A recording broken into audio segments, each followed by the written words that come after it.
Hey everyone, today we are solving LeetCode problem number 446, Arithmetic slices to subsequence.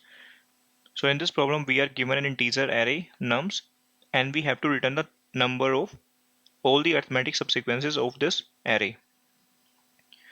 So what is an arithmetic subsequence? We have to consider that subsequence as arithmetic if that consists of at least 3 elements and the difference between any two consecutive element is same. Okay, let's say we are given an array 1 1 2 3. 1 2 is 1 2 is arithmetic subsequence. No, but because we are given a condition that it should contains at least 3 elements. So if we take 1 2 3, whether it is arithmetic subsequence or not. Yeah, right, because difference between 1 and 2 is 1, 3 and 2 is 1. If I consider an element 1 4 5, is it a arithmetic subsequence or arithmetic sequence? No, because difference between 1 and 4 is 3 and 4 and 5 is 1. It means this is not an arithmetic sequence. So from our given array nums, we have to count the number of arithmetic subsequence we can form out of that. And that arithmetic sequence should be the subsequence of that nums.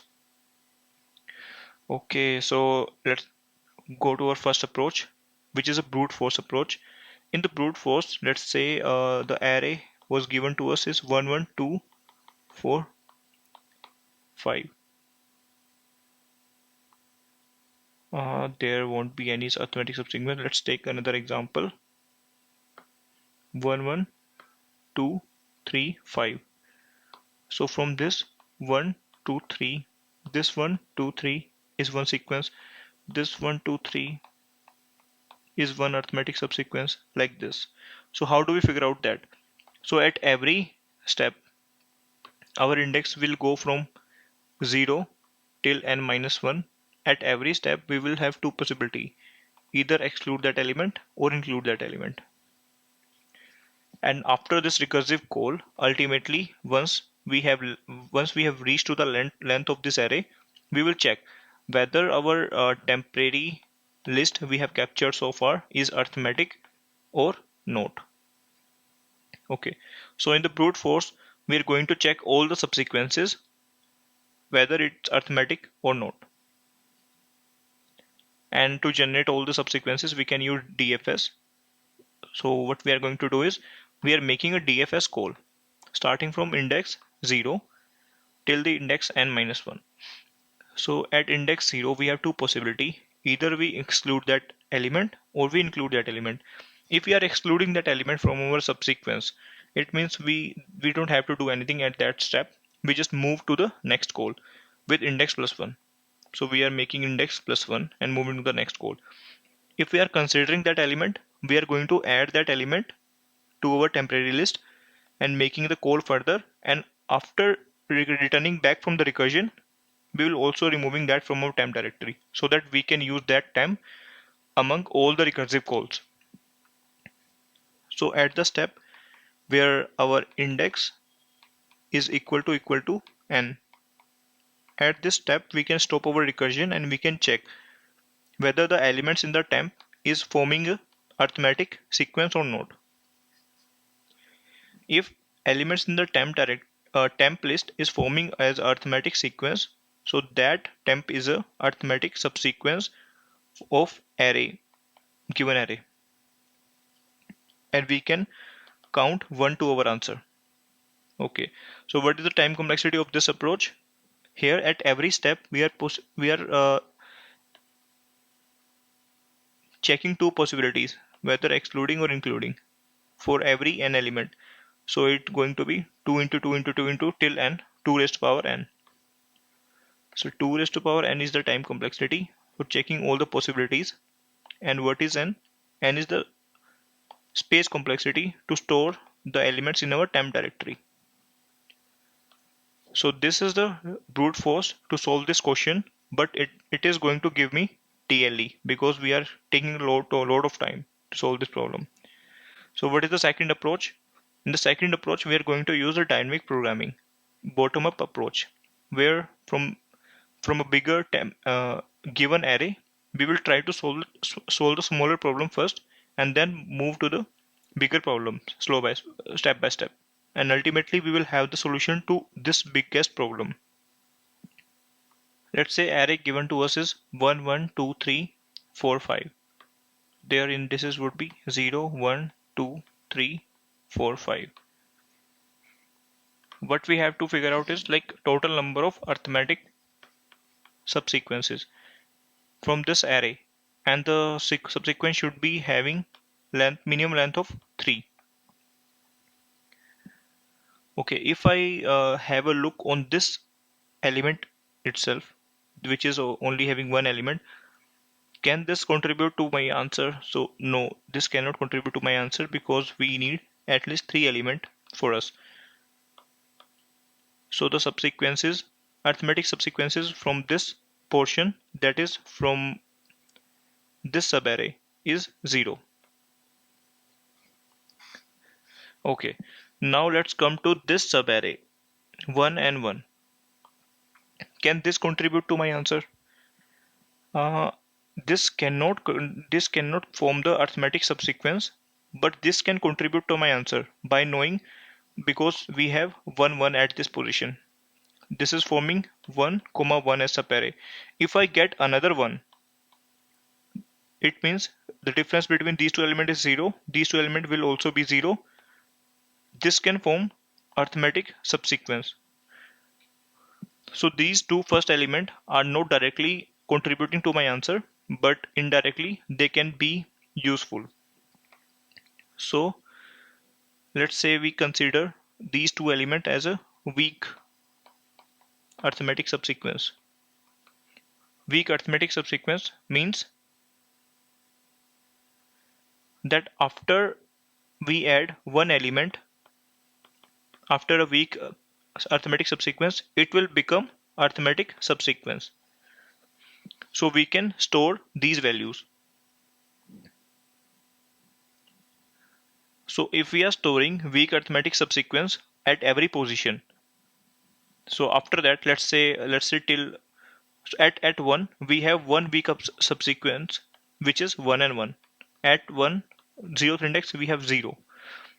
So let's say I come to the second position. So 1 1 2. What is the total number of weak subsequences at 2? That can be 1 comma 2 1 comma 2.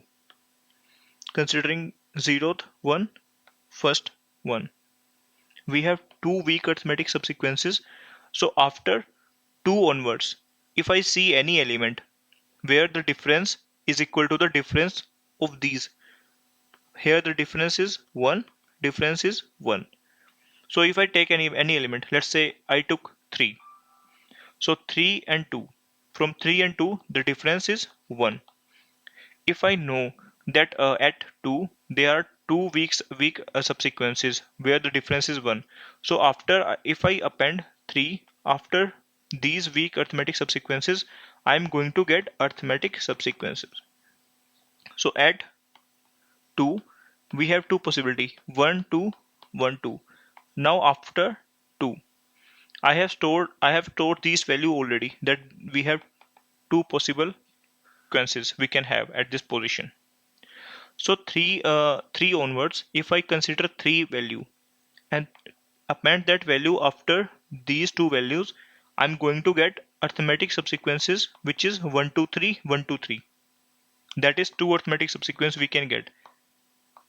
So I am using these weak arithmetic subsequences. That is not a perfect subsequence but is of length 2. So what I can store is at every position, let's say at every position, what I can store is the difference. That difference is the difference between the weak arithmetic subsequences value. Here the difference is 1, difference is 1. Difference and the number of times it is occurring. So let's say j is 2, I is 3. So let's say at j and different, I'm going to store that value in a dp. So what is going to be that value? dp of index of j was 2 and 3 was 3. Second index, at second index, the difference is 1. That is, I want to append an element 3, whose difference with 2 is 1. And what I am going to get is get all the element, after which I can easily append 3 and make contribution to my answer. So at second index, the for the difference 1, there are two elements already present, which are 1 comma 2, 1 comma 2. So after those two elements, you can easily append 3. It means this answer is useful. Or if I track this answer, I'm easily going to get my complete answer. It is a bit confusing. If you try to understand using this example or diagram, it will be more clear. So this is what is given to us. This is our array. Let's say we have only one, and how many arithmetic subsequence I can get? That is 0. Or you can say if I am having 1 comma 1, how many arithmetic subsequences I can get? That is 0. But we will also track weak arithmetic subsequences because those can contribute to my answer if I append any one element after that. Okay, so how many weak arithmetic subsequences we have? So now we have 1 comma 1. Using 1 we have 0. Using 1 I will iterate all the values j equal to 0 to j less than I, and I will check for the difference. For j equal to 0, I equal to 1. I equal to 1, j equal to 0, the difference is 0. So what I'm going to store is dp of j, which is 0, and difference is 0, is equal to 1. No, sorry, dp of not j, dp of I, which is 1. So dp of 1 with difference 0, we can get one weak arithmetic subsequence, that is 1 comma 1. 1 comma 1 is the weak arithmetic subsequence. So if I move to 2, now our subarray is 1 1 2. At 1 1 we have only one weak arithmetic subsequence 1 1, where the difference is 0. Now we are considering 1 1 2. Here reaching at 2, how many arithmetic subsequence we can get? We cannot get any arithmetic subsequence, but we can have two weak arithmetic subsequences, that is first one comma 2, second one comma 2, these two. So we will also store these weak arithmetic subsequences. So how we can store those values? Those we can store in a map where difference and the total number of elements against the difference for every index. So taking a array of map. So for second position, map of 1. At map of 1, where the difference is 1, how many values do we have? 2. So this will represent this. So at 1 1 2 3, at 1 1 2 3, now we are at 3, and we are checking for each value 1 1 2. From 3 to 1 the difference is 2, but at 1 we don't have any value. From 3 to 1 the difference is 2, but we don't have any existing like weak arithmetic subsequence that can contribute. From 3 to 2 the difference is 1. At 2, here at 2 we already have two weak arithmetic subsequence where difference is 1. It means those two weak arithmetic subsequence can contribute to my answer. So after this 1 and 2 I have appended 3, and it has become 3. Okay, so for other values for 1 and 3, but I will keep on storing the weak arithmetic subsequences. What is weak arithmetic subsequence? From 3 to 1, the difference is 2.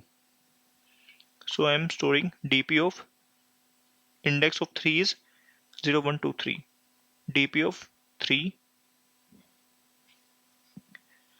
And what is the difference? Difference is from 3 to 1 is difference is 2, which is equal to 1, which is 1, 3. And now again at 2 position it is adding 1. And from 3 to 2 it is adding values in dp of 3, and dp of 1 is equal to 1. That is 2, 3. 2, 3 is here, and dp of 3, 2 is 1 plus 1, which is 2 here. Okay. In such a way we are going to solve this problem. So to memorize this problem, what we have taken is we are taking a map array. Array for every index. What I'm going to store is difference in 2 element, that is weak arithmetic subsequence. Difference in 2 element and the number of times that element is covering.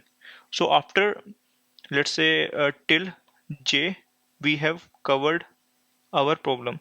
Let's say at I have some value. I will consider, take the difference of I and j. If that difference is if d, we will check how many weak arithmetic subsequence are ending at j.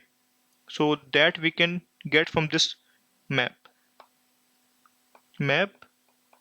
j index and d. This will give me some value that these many weak arithmetic subsequence that these many weak arithmetic subsequences are ending at j. So after these I can append my value, this value. So let's say if it is of 2 length, I'm adding one more length, it will become 3 length. It will become 3 length, and that is eligible for adding in our answer. That is a valid arithmetic subsequence. And ultimately we have to return the total number of arithmetic subsequences. So let's say we got value number of element ending at j with the corresponding difference. So we can add these value directly to my answer, because we are definitely going to append one element after these values, and it will become at least 3. Okay. So here I have already written the code. In my code I am going from index 0 to n. I have taken a dp array.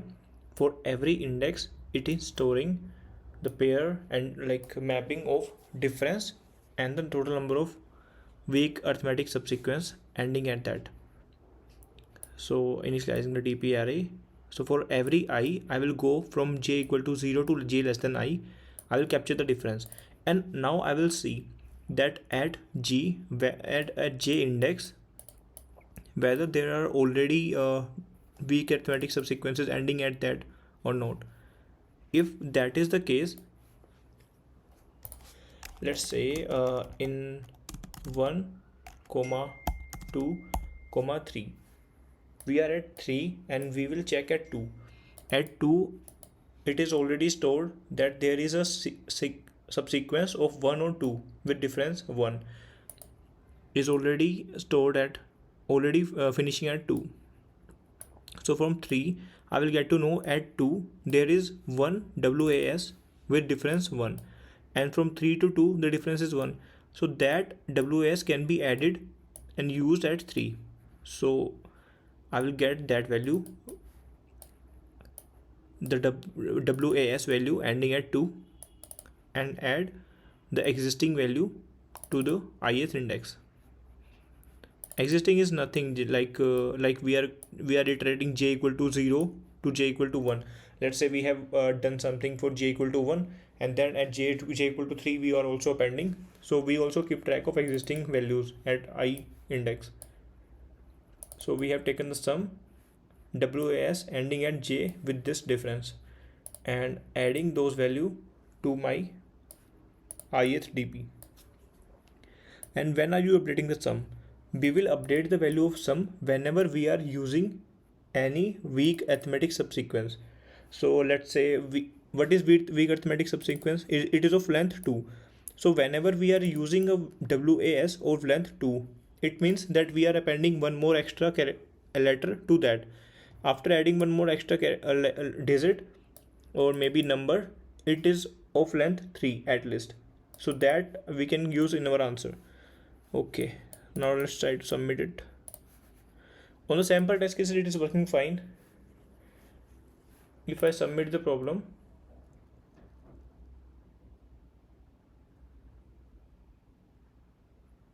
I am getting wrong answer. Okay, these are the cases where the difference is like going out of bound for integer value. So for that I will also have to add some condition. So now for that, what I have taken is, I have taken the delta, or maybe you can say a delta difference variable in the long value, and if it is going out of bound of the integer value, let's say in this case, if I take a difference of this two, it will go above the maximum value of integer, so it will be the integer overflow. So in that case I will just making the continue, that we won't be able to find any AIS in this case. So yeah, I'm just taking a like pruning some. After that I'm just converting back the delta to diff if it is a valid delta. Now let's submit it again. We have to remove this condition. Now it is submitted successfully. Hope you understood the problem. Thank you guys. If you feel any concern or have any doubt, you can comment down below. By the way, it was indeed a very hard problem. Thank you guys. Bye bye.